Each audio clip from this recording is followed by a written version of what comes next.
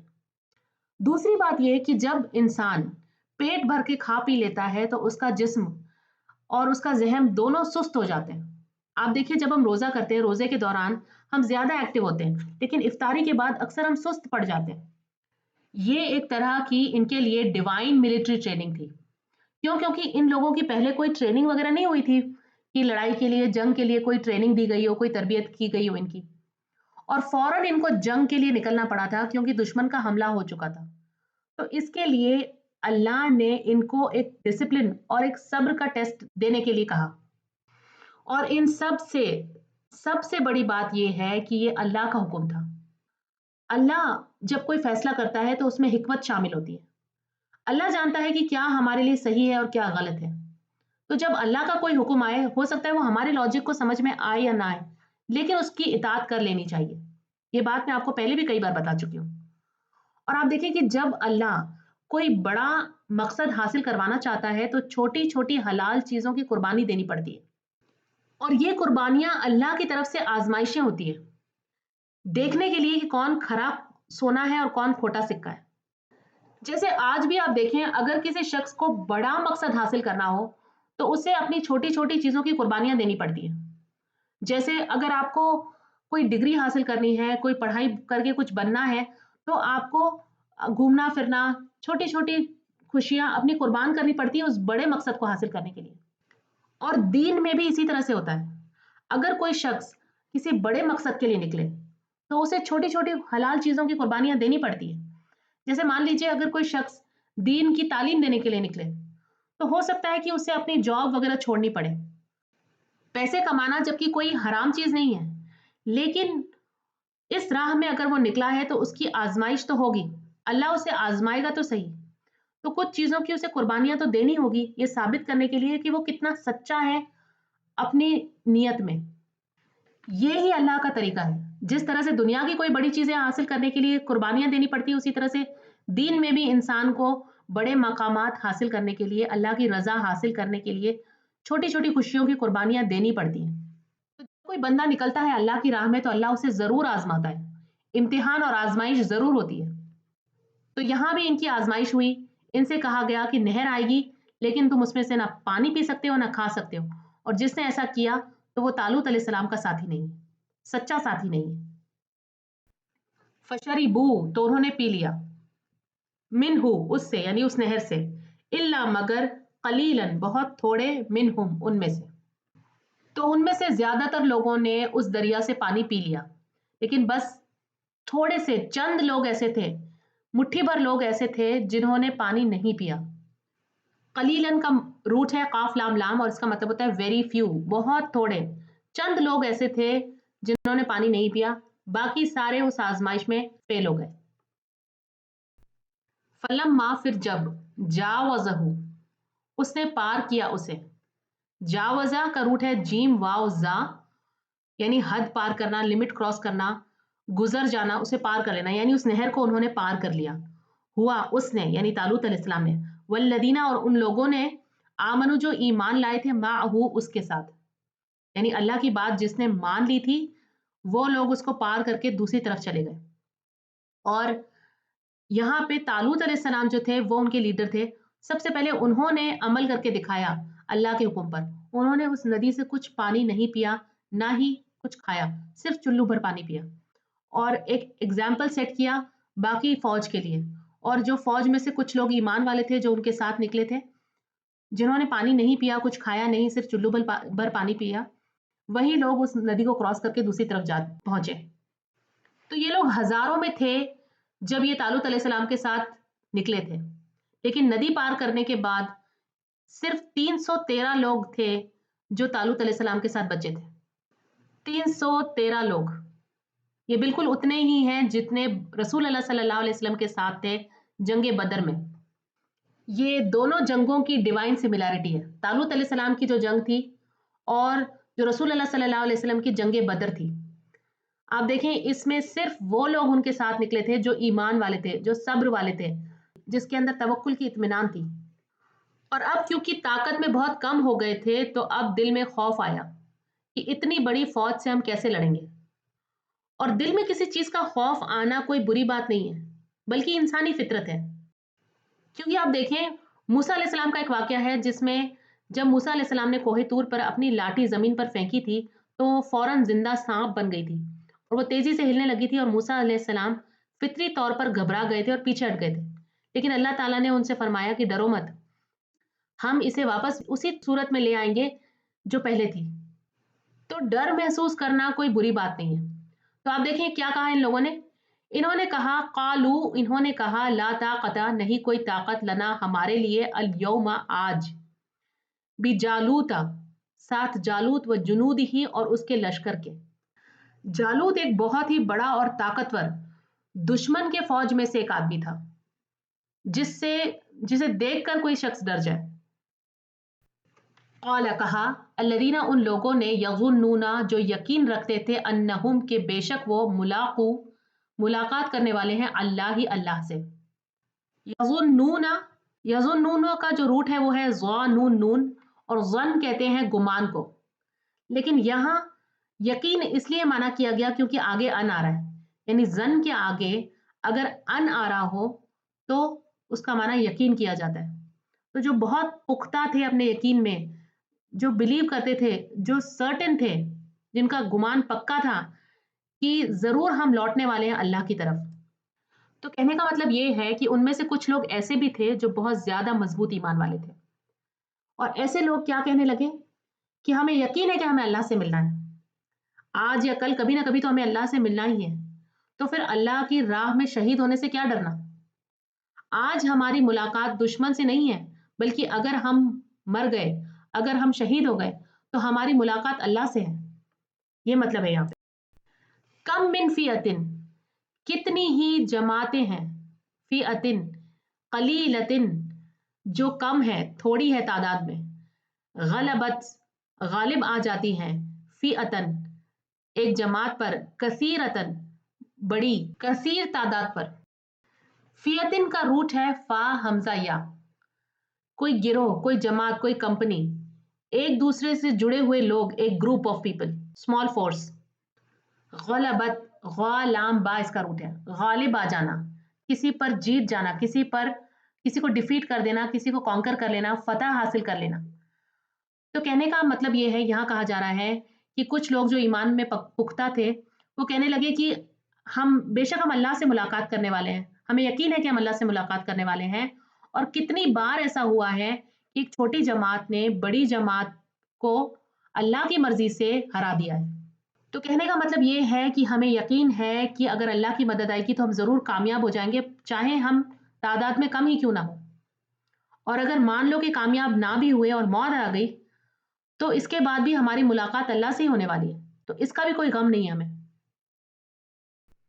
واللہ، اور اللہ تعالیٰ، مع الصابرین صبر کرنے والوں کے ساتھ ہے. یہ وہ لوگ ہیں جنہوں نے اللہ کی آزمائش پر صبر کیا تھا. جب ان سے کہا گیا کہ کھانا اور پینا نہیں تو یہ کھانے اور پینے سے رک گئے تھے، تو انہوں نے صبر کیا تھا. اس کے علاوہ جو تکلیفیں انہیں جنگ کے دوران آ رہی ہے اس پر صبر کریں، اللہ کے اوپر توکل کر رہے ہیں، یہ بھی صبر ہے. اللہ کی مدد کا انتظار کر رہے ہیں، اللہ کی مرضی کا انتظار کر رہے ہیں، یہ بھی صبر ہے. اور اللہ صبر کرنے والوں کے ساتھ ہے. اس آیت کو پورا ایک بار دیکھ لیتے ہیں. پھر جب طالوت اپنی فوج کے ساتھ روانہ ہوا، اس نے کہا اللہ تمہیں ایک ندی کے ذریعے ضرور آزمائے گا، جو کوئی اس ندی سے پانی پیے گا وہ میرے ساتھ نہیں، اور جو اس سے نہ چکھے تو وہ میرا ہے، سوائے اس کے جو اپنے ہاتھ سے ایک چلو پانی پی لے. پھر ان میں سے بہت سو نے ندی کا پانی پی لیا مگر چند لوگ تھے جنہوں نے نہیں پیا. پھر جب طالوت اور وہ لوگ جو اس کے ساتھ ایمان لائے تھے ندی کو پار کر گئے، ان لوگوں نے جو کمزور ہو گئے تھے کہا آج ہمارے پاس جالوت اور اس کی فوج سے مقابلہ کرنے کی طاقت نہیں ہے.